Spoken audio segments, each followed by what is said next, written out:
Hello everyone, welcome to Fully Cichlid episode 4. This is about African cichlids and the filtration. The filtration I have set up in this tank I will show you in just a moment, but first I want to point out, as I have in my earlier videos, that this is a 190 gallon or 704 liter tank. I moved up to this size from a 55 gallon or 200 liter tank just in the last couple months.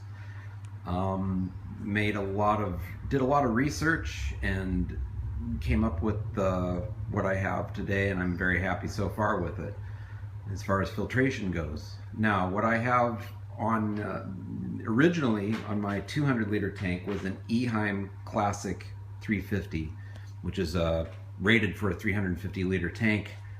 I found that it wasn't quite enough to keep the water as clear as I needed it, because I tend to overstock my tank with cichlids so they get along better. Not knowing quite what I was doing when I set that tank up, probably should have gone bigger. Not that the filter wasn't big enough for that particular size tank, but I just used too many fish. What I've done here is put that classic Eheim 350 on this tank, and I put it under my cabinet. Here, let me show you my cabinet. And I have some lights in there. That's my Eheim Classic 350 right there. Not a bad filter. It's got a high capacity of filter media. Basically the entire body of it that you see is capable of holding filter media, and you can really put anything in there you want. And it stacks. There's no compartments. It's just basically a bucket that you throw stuff into. One of the nice features on this is that the return, or the input into the filter, is at the bottom. On the back side you can't really see it, and the water going back into the tank comes out of the top, so it filtrates from the bottom up, which makes it easy to prime and get running again.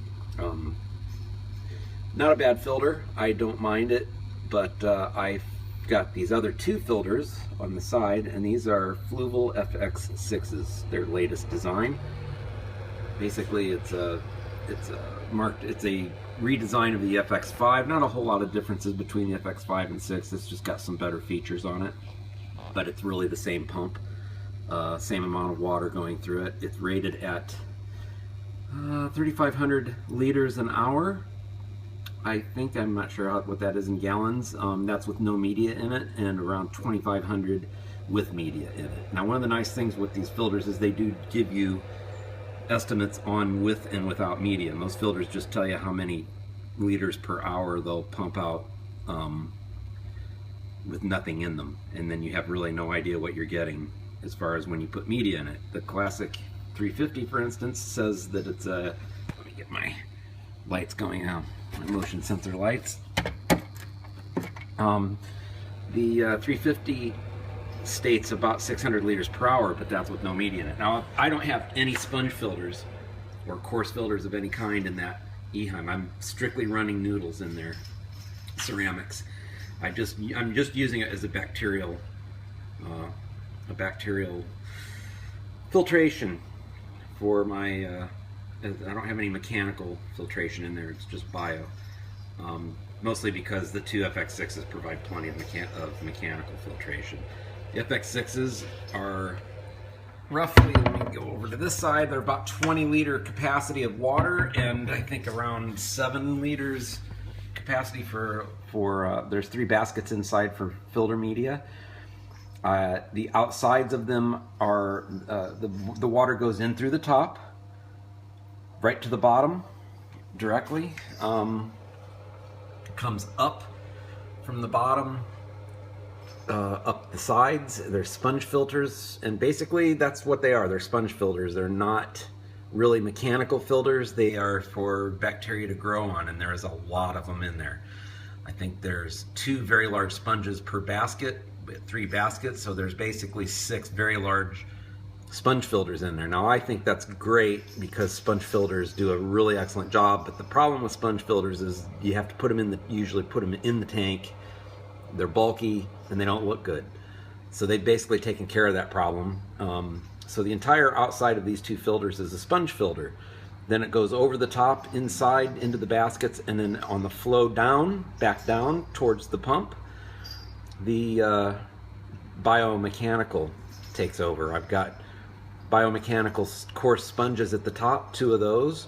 I've got noodles and some bone coral on the baskets below that, and then a fine filter at the very bottom, so that after it's gone through all of the coarse filters and through all the bio, and some of them are bio, straight bio, some of them are biomechanical, meaning that they will grab debris and they do have to be cleaned out occasionally. And then it goes through the fine flossing. Let me hit that light again. Anyways, yeah, there we go. And it's a very nice system. I don't think there's anything better on the market. It's not the cheapest, it's not the most expensive. It's very simple.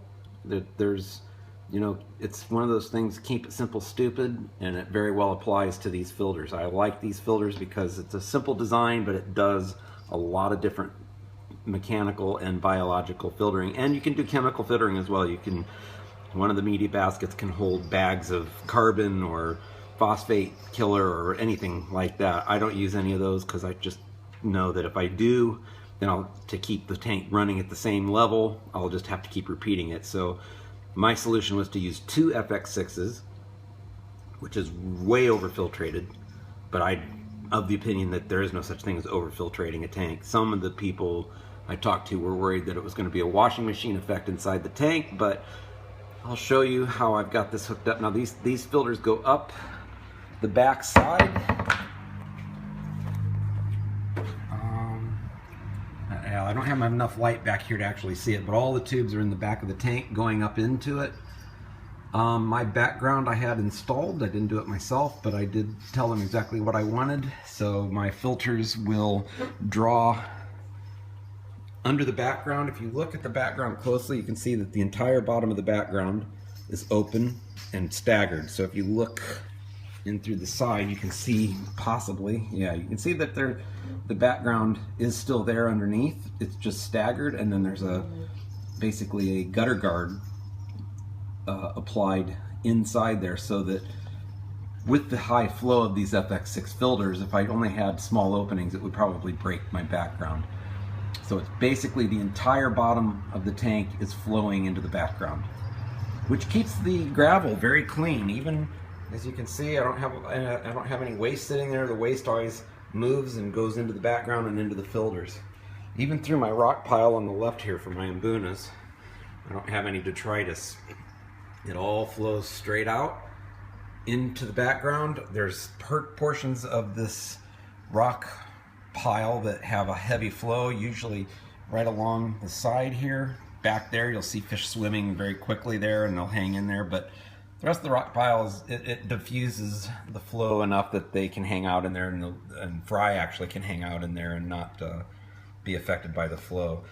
Though there are no dead spots, there are very low flow areas. Basically I have flow coming across the top. If you look there, there's one of my openings for one FX6, and there's the opening for, where is it? Hang on, there we go, the other FX6 right there. My fish are swimming in front of it because they're excited. They think I'm going to feed them right now. So that's basically the 2 FX6s. Oh, and the classic 350 is basically, I've just got a tube just hanging over the top of the background. It's dropping water in. It seems like a very low flow. It's about 600 per hour, 600 liters per hour, and it's dropping in right there, so you can't really even tell it's running. And all of the returns going back to the filters are behind that, obviously behind that background. This system works very well for me. You can see I have clean water, very happy fish.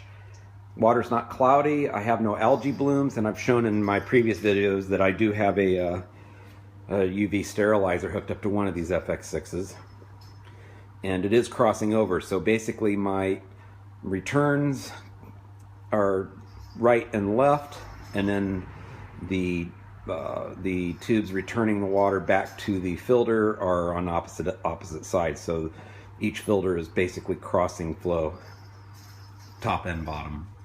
And you'll see I also have a 4,500 liter per hour power head as well. These fish I wanted to keep the water moving. You can see there's a little bit of waste in the water because there's a lot of fish, and it moves through the tank and down to the bottom and out through the filtration system, but there's plenty of areas for the fish to hang out without having to work at it too hard. As you can see, they have their spots. Some of them like to get up into the flow. They're all a little bit excited right now because I'm close to the tank. That's how cichlids are.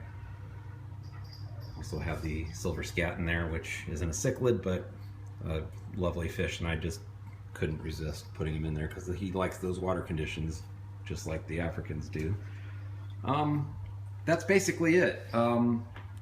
Again, it is technically over-filtrating, but I can stock this tank. I've been told I can actually, gauging how many fish you can put in with 190 gallons, you can basically put 1 fish in per 2 gallons. So technically, I could probably put in safely, as far as growth goes. That's my cat being bad in the background, just ignore that. I could put in, well, 80 fish. Or no, I'm sorry, 95 fish, 190. So yeah, 95 fish. I don't have anywhere near, I've got probably 50 to 60 in here at the moment. Some of these will get fairly big, like my blue dolphins as you see there, and my Fusco in the back. Fusco. My blue dolphins, they're going to get fairly large. I've got 12 Tropheus in there that are constantly grazing. All my Mbunas are constantly grazing, so producing waste. So it's not really over-filtrated. However, I don't have to do water changes weekly.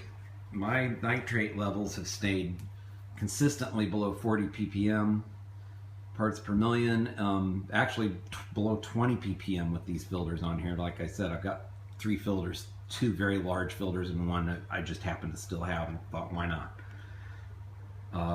Water changes I do once a month. According to my readings, I don't even have to do it that often because it's just not, my nitrate levels are under control. But I'm sure the fish they get excited when I do water changes, and I'm sure it's nice for them to have fresh water put in there. I do keep my water, let me go out to my garage.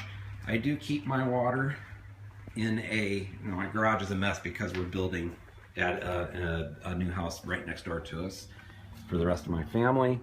I have this rubbish bin here, 240 liter rubbish bin.